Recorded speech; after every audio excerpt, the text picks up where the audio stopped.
Welcome to Council Connection. I'm Christina Rinderly, Mayor and Durango City Councilor. This program is designed to give you a snapshot of happenings at the most recent Durango City Council meeting. This time we look at the March 7th meeting.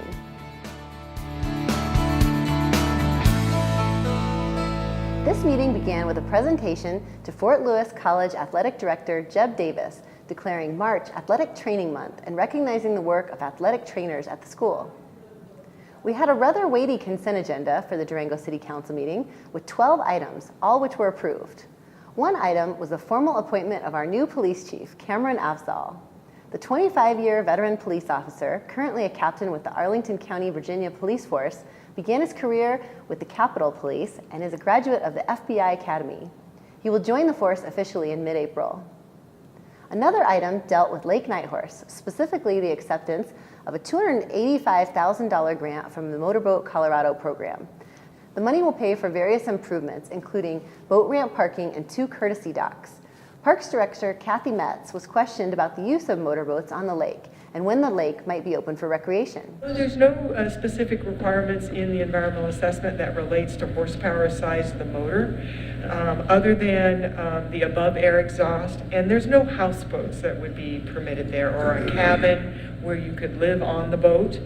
So this sort of a reservoir wouldn't be appropriate for that. But if you wanted to have a 50 horsepower or a 200 horsepower, there's no restrictions in terms of that kind of a vessel, according to the environmental assessment. These improvements were envisioned to be implemented once we sign the lease agreement. So what we're waiting on is the Bureau of Reclamation needs to submit an application for annexation into the city so that the property can be managed by the city for recreation and allow law enforcement. They have not submitted that application yet to the city, and so we expect that they will do that soon, but we have not received that application yet. Typically when that occurs, then it's a typical process for annexation. It would go through the Planning Commission and City Council for review. And the actual annexation might take a couple of months for the process? Yes. So in other words, no Nighthorse this summer? It's unlikely at this point. Certainly if they file an application soon and we move forward, then we can certainly talk about that, but not, we're anticipating it's more likely to be 2018, which is that frequent question that I receive from residents of when are you going to open, and I think that's a more realistic time frame. It was also noted a former Durango resident and fan of Lake Nighthorse, Walter Balfour, has donated nearly $14,000 for improvements on the lake.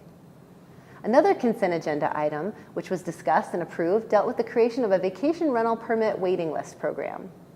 During council reports and actions, Councilor Sweetie Marbury reminded the community of the tricky language of the ballot issue 1A.